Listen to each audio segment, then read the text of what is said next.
নমস্কাৰ প্ৰিয় দৰ্শক আহিবলৈ গৈ আছে নতুন বছৰ এইবা দিনহে বাকি আছে আৰু পঞ্জিকা অনুসৰি 1431 ভাস্কৰব্দ পাৰ হৈ 1432 ভাস্কৰব্দ হ'ব এই নতুন বছৰত 12টা ৰাশিৰ ভাগ্য কেনেকুৱা হ'ব কোন ৰাশি বেছিকৈ উন্নতি কৰিব পাৰিব কিমান আয় ব্যয় আৰু ভাগ্য লাভ হ'ব সঠিক তথ্য পঞ্জিকা অনুসৰি আমি এই ভিডিওটো আৰম্ভণি কৰিবলৈ গৈ আছো অসমীয়া নতুন বছৰৰ আপোনাৰ ভাগ্যৰ ক্ষেত্ৰত কোনসমূহ গ্ৰহৰ নক্ষত্ৰৰ শুভ প্ৰভাৱ পৰিব কি ক্ষেত্ৰত গ্ৰহ নক্ষত্ৰৰ বেয়া প্ৰভাৱ পৰিব আজিৰ এই ভিডিওটোত আমি সকলোবোৰ কথা জানিবলৈ পাৰিম আজিৰ এই ভিডিওটো 12টা ৰাশিৰ বাবে স্পেশাল হ'বলৈ গৈ আছে অতি লাগতিয়াল ভিডিও হ'বলৈ গৈ আছে হেহে আজিৰ ভিডিওটো সম্পূৰ্ণকৈ চাই অসমীয়া নতুন বছৰটো আপোনাৰ আয় ব্যয় ভাগ্য সকলোবোৰ কথা জানি লওক বিস্তাৰভাৱে আমি এই ভিডিওটোত লৈ আহিছো প্ৰস্তুত কৰিছো প্ৰত্যেক ব্যক্তিৰে নতুন বছৰলৈ অপেক্ষা কৰি থাকে জ্যোতিষশাস্ত্ৰ অনুসৰি বছৰৰ সলনিৰ লগে লগে গ্ৰহ নক্ষত্ৰৰ বিশেষ পৰিৱৰ্তন হয় প্ৰিয় বন্ধু বান্ধৱীসকল আমি জানি লওঁ আহকচোন নতুন বছৰত 12টা ৰাশিৰ ভাগ্য কেনে ধৰণৰ পৰিৱৰ্তন আহিব ভিডিওটো আৰম্ভণি কৰাৰ আগতে আপোনালোকক এটা সৰুকে অনুৰোধ জনাব বিচাৰিছো আপুনি যদি নতুনকৈ আমাৰ ইউটিউব চেনেলটিলৈ প্ৰথমবাৰৰ বাবে আহিছে তেনেহলে চেনেলটি সাবস্ক্ৰাইব কৰি থবলৈ একেবাৰে নাপাহৰিব যদি ভিডিওবোৰ ভাল লাগে তেনেহলে হে সাবস্ক্ৰাইব আমি এই 12টা ৰাশিৰ বিষয়ে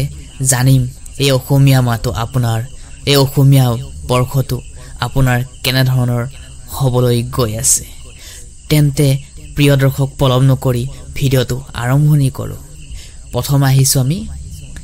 মেঘ ৰাশিলৈ মেঘ ৰাশিৰ আয় বৃদ্ধি হোৱাৰ সম্ভাৱনা আছে বিশেষকৈ ব্যৱসায় চাকৰি আৰু বিনিয়োগৰ ক্ষেত্ৰত লাভজনক অৱস্থা দেখা যাব ব্যয়ৰ ক্ষেত্ৰত যদি আয় বেছি হ'ব কিন্তু বাহিৰা খৰচৰ বাবে চিন্তা কৰিব লাগিব নতুনকৈ ঘৰ নিৰ্মাণ কৰাৰ সম্ভাৱনা আছে ভাগ্য আপোনাৰ লগত ধন লাভ কৰিব জীৱনৰ বিভিন্ন ক্ষেত্ৰত সফলতা লাভ কৰিব বুধ আৰু শুক্ৰ গ্ৰহৰ কৃপাই 2025 চনৰ পৰা 2026 বৰ্ষত ধন বৃদ্ধি আনিব আপুনি যথেষ্ট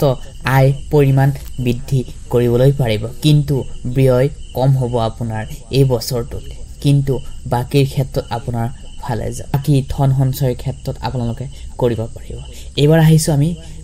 বৃষ ৰাশিলৈ বৃষ ৰাশিৰ জাতক জাতিকাসকলৰ কৰ্মৰ ক্ষেত্ৰত নতুন সুযোগ আহিব যোগ্যতাৰে মাধ্যমেৰে ধন লাভ হ'ব আপোনাৰ কিন্তু আপোনাৰ ধন লাভ হোৱাৰ আগতে এই বছৰৰ মেৰ পাছৰ পৰা আপোনাৰ আয় পৰিমাণ অলপ কমিব কিন্তু ব্যয় অলপ বেছিকৈ হোৱা দেখা যাব কিন্তু আয় পৰিমাণ আপোনাৰ কম পাৰ্চেন্ট 20% আছে আপোনাৰ 50% আপোনাৰ খৰচ হোৱাৰ সম্ভাৱনা আছে উন্নতি কৰিব পাৰিব কিন্তু সমাজ সেৱাৰ ক্ষেত্ৰত আপোনাৰ যথেষ্ট পইচাৰ ক্ষেত্ৰত আপোনাৰ খৰচ হোৱা দেখা যাব ব্যয় বৃদ্ধি পাব পাৰে কিন্তু আপোনাৰ পৰিয়ালৰ পৰা যথেষ্ট চাপত পাব আপোনাৰ ঘৰুৱা খৰচৰ লগতে চিকিৎসা আৰু ভ্ৰমণৰ বাবে অধিক ধন খৰচ হোৱাৰ সম্ভাৱনা আছে আপোনাৰ এই ক্ষেত্ৰত ধন লাভৰ বাবে শুভ সময় বিশেষকৈ বিনিয়োগৰ সম্পত্তি আৰু কৰ্ম ক্ষেত্ৰত অলপ সাৱধান হৈ চলিব লাগিব আমি শৰ্ট এণ্ড সিম্পল আলোচনা কৰিছো আমি আপোনালোকৰ ৰাশি অনুযায়ী 12টা ৰাশি অনুযায়ী আমি সিঙ্গলকে যদি আপোনালোকে বিচাৰে দীঘলীয়াকৈ ভিডিও যদি বিচাৰে তেনেহলে আমি আনিবলৈ চেষ্টা কৰিম আপোনালোকে কমেন্ট বক্সত কমেন্ট কৰি জনাবলৈ নাপাহৰিবচোন আহকচোন তেনেহলে এবাৰ আমি মিথুন ৰাশিলৈ যাও মিথুন ৰাশি হৈছে 2025 ৰ পৰা 2026 বছৰত যথেষ্ট আয় পৰিমাণ বৃদ্ধি কৰিব এওঁলোকৰ 100ৰ ভিতৰত 80% কিন্তু আয় পৰিমাণ বৃদ্ধি হ'ব এওঁলোক পঞ্জিকা অনুসৰি এই ক্ষেত্ৰত আয়ৰ ক্ষেত্ৰত কিন্তু আপোনালোকে যথেষ্ট হ'ব কিন্তু আপোনাৰ ব্যয় আপোনাৰ কম হ'ব একদম কম খৰচ হোৱাৰ দেখা পোৱা যাব যিকোনো কামৰ ক্ষেত্ৰত আপোনাৰ যিকোনো কাম কৰণীয় কামৰ ক্ষেত্ৰত আপোনাৰ কিন্তু খৰচ হোৱা কম দেখা যাব কিন্তু আয় আপোনাৰ সেভিং কিন্তু যথেষ্ট আপোনাৰ কৰাৰ আগতে কিন্তু আপোনাৰ আয় খৰচ হ'ব কিন্তু সেভিং আপুনি 1% হে কৰিব পাৰিব ইমান সেভিং কৰিব নোৱাৰিব সঞ্চয় কৰিব নোৱাৰিব আৰু আপোনাৰ এই বছৰটোত আপোনাৰ যিকোনো বস্তু কিনা বেচা কৰা আৰু ভ্ৰমণ আৰু শিক্ষাৰ ওপৰত অধিক ব্যয় হ'ব পাৰে আকৌ আপোনাৰ বৃহস্পতি গ্ৰহৰ শুভ ফলত আচৰিত ধন লাভ হোৱাৰ সম্ভাৱনা আছে ব্যৱসায় উন্নতি ফালত আপোনাৰ গতি কৰিবলৈ গৈ আছে মিথুন ৰাশি বিশেষকৈ মিথুন ৰাশিৰ জাতক জাতিকাসকলৰ যথেষ্ট কিন্তু এওঁলোকৰ আয় পৰিমাণ বৃদ্ধি হ'ব এবাৰ আহিছো আমি কৰ্কট ৰাশিলৈ কৰ্কট ৰাশিৰ জাতক জাতিকাসকলৰ 2025 চনৰ আৰু 2026 বৰ্ষত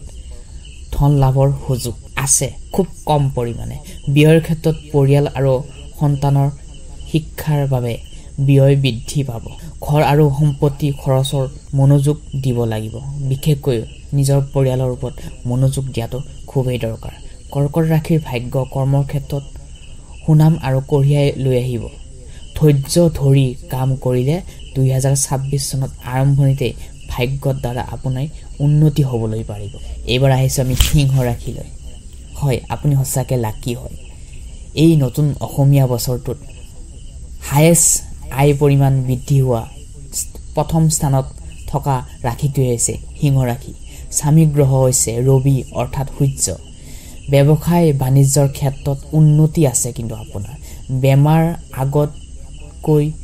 যদি আপোনাৰ বেমাৰ আগতীয়াকৈ হৈ আছিল সেইবোৰ সমস্যাৰ পৰা আপুনি মুক্ত হ'ব পাৰিব অযথা খৰচৰ ওপৰত আপুনি ধ্যান দিয়াটো খুবেই দৰকাৰ আপোনাৰ ব্যয় খুব কমে যাব 100ৰ ভিতৰত 10% ব্যয় খৰচ হ'ব আপোনাৰ ধন যথেষ্ট লাভৱান হ'ব ৰাজনৈতিক কামৰ বিশেষ ধন লাভ হ'ব আপোনাৰ ব্যয়ৰ ক্ষেত্ৰত ব্যক্তিগত খৰচ সামাজিক অনুষ্ঠান আৰু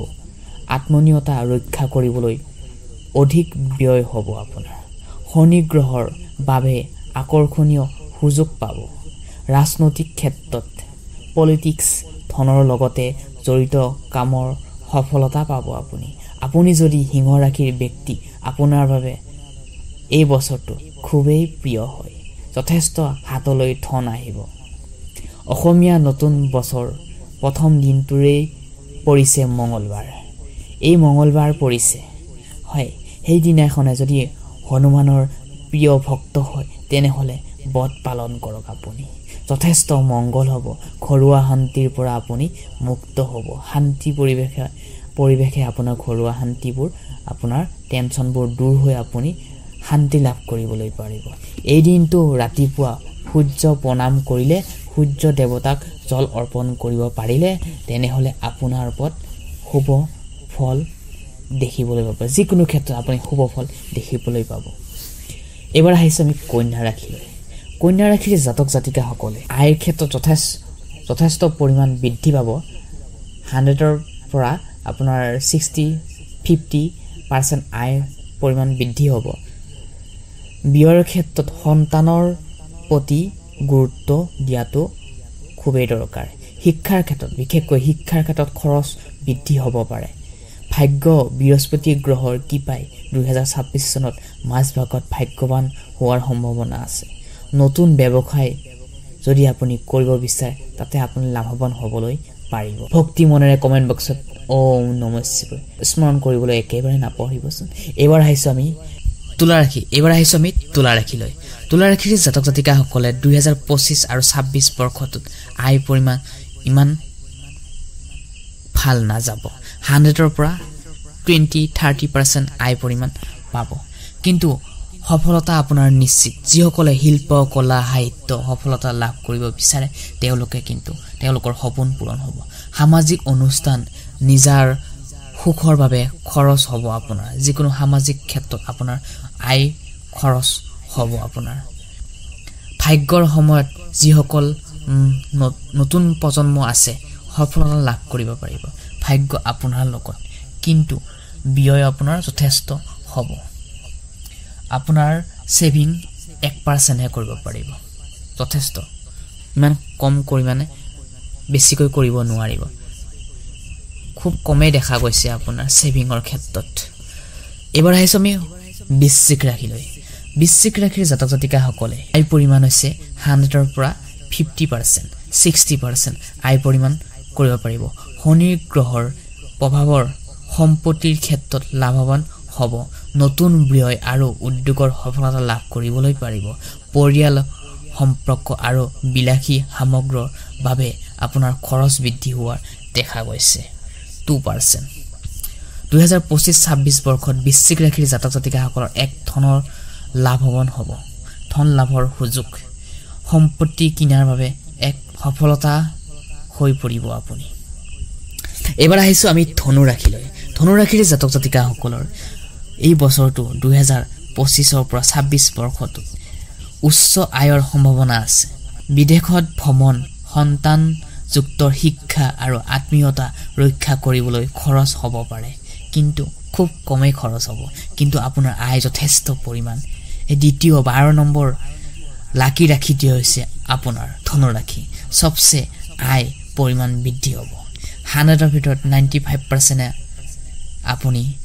যথেষ্ট উপাৰ্জন কৰিবলৈ পাৰিব যন্তু নতুন যিসকলে ব্যৱসায় কৰি আছে তেওঁলোকৰ ক্ষেত্ৰত ভাগ্যই আপোনাৰ লগত থাকিব বৃহস্পতি গ্ৰহৰ অনুকূলৰ প্ৰভাৱে ধন লাভৰ লগতে সামাজিক গৌৰৱ লৈ আহিব এই বছৰত আপোনাৰ লাভৱান হ'ব মকৰ ৰাশি এবাৰ আহিছো আমি মকৰ ৰাশিলৈ মকৰ ৰাশিৰ জাতক জাতিকাসকলে আয় পৰিমাণ 100ৰ পৰা 60-70% তেওঁলোকৰ যথেষ্ট আয় পৰিমাণ নহলেও কিন্তু খৰচ খুব মাধ্যম ভাৱে চলিব ধন লাভৰ সুযোগ সম্পত্তিৰ বিনিয়োগৰ বা ৰাজনৈতিক ক্ষেত্ৰত ধন লাভ হ'ব আপোনাৰ কিন্তু মাছ ভাগত হ'ব ব্যৱসায়ৰ ক্ষেত্ৰত ক'ব গ'লে সম্পত্তি কিনা বিনিয়োগ আৰু সামাজিক অনুষ্ঠানৰ ব্যয় বৃদ্ধি পাব ভাগ্য আপোনাৰ শনি গ্ৰহ অনুকূলৰ প্ৰভাৱে নতুন উদ্যোগ আৰু লগতে ৰাজনৈতিক ক্ষেত্ৰত সফলতা পাব প্ৰিয় দৰ্শক কিবা যদি শব্দ উচ্চাৰণ কৰোতে ভুল হ'ব পাৰে কিয়নো যেহেতু মই নতুনকৈ ইউটিউব চেনেল খুলিছো আপোনালোকৰ অলপ মৰম লাগে হাহৰি লাগে কিবা ভুল হলে কমেন্ট বক্সত নিশ্চয় কমেন্ট কৰি একেবাৰে নাপাহৰিব এবাৰ আহিছো আমি 11 নম্বৰ ৰাশিটো হৈছে কুম্ভ ৰাশি কুম্ভ ৰাশিৰ জাতক জাতিকাসকলৰ আয়ৰ ক্ষেত্ৰত তেওঁলোকে মাধ্যম ভাৱে কৰিব পাৰিব 100ৰ ভিতৰত 60-70-50% তেওঁলোকৰ আয় পৰিমাণ বৃদ্ধি হ'ব সৃষ্টিশীল আৰু উদ্যমী হ'ব লাগিব নিজৰ ধন লাভৰ বাবে আপুনি যিকোনো কৰ্মৰ ক্ষেত্ৰত আপুনি পজিটিভ চিন্তা চৰ্চা লৈ নিজৰ মনত শান্তি চিন্তা চৰ্চা লৈ আপুনি আগবাঢ়িব লাগিব শিক্ষাৰ উপাৰ্জনৰ খৰচ বৃদ্ধি হ'ব ধন লাভৰ ক্ষেত্ৰত শুভ সময় কিন্তু বছৰৰ মাছ ভাগত হেয়ে নিজক বিলিভ কৰি আপুনি আগবাঢ়িবই লাগিব আৰু যিমানে কষ্ট নকৰক ফলৰ আশা নকৰিব কৰ্ম কৰি যাওক ধন্যবাদ এবাৰ আহিছো আমি অন্তিমটো ভাগ্যৱান ৰাশি হৈছে মীন ৰাশি সবতকৈ আয় 3 নম্বৰ ভাগত আপুনি যথেষ্ট আয় পৰিমাণ বৃদ্ধি হ'ব এই ৰাশিৰ জাতক জাতিকাসকলৰ 2025-26 বৰ্ষত নৱ উদ্যোগৰ নতুন কামৰ জড়িত হ'ব পাৰে যিকোনো নতুন কামৰ লগত আপুনি জড়িত হ'ব পাৰে ধন লাভৰ হোৱাৰ সম্ভাৱনা আছে ব্যয়ৰ ক্ষেত্ৰত সন্তানৰ পৰিয়াল আৰু নিজৰ মা দেউতাৰ প্ৰতি যত্ন লোৱাটো খুবেই দৰকাৰ ভাগ্য বৃহস্পতি গ্ৰহৰ অনুকূল প্ৰভাৱে নৱ প্ৰজন্মৰ লৈ আহিব ধন লাভৰ সুযোগ 2025-26 বৰ্ষত সকলো ৰাশিৰ জাতক জাতিকাই নিজৰ ক্ষেত্ৰত সফলতা পাব কিন্তু ধৈৰ্য আৰু নিজৰ ওপৰত বিলিভ ৰাখি আগুৱাই যাব লাগিব কৰ্ম কৰিব লাগিব ফলৰ আশা নকৰি তেনেহলে প্ৰিয় দৰ্শক আজিৰ এই ভিডিওটোৰ পৰা আমি বিদায় মাগিছো যদি ভিডিওবোৰ চাই ভাল লাগিছে তেনেহলে প্লিজ চেনেলটি সাবস্ক্ৰাইব কৰি থবলৈ একেবাৰে নাপাহৰিব আকৌ নেক্সট ভিডিও আপোনালোকক আটাইকে লগ পাম ধন্যবাদ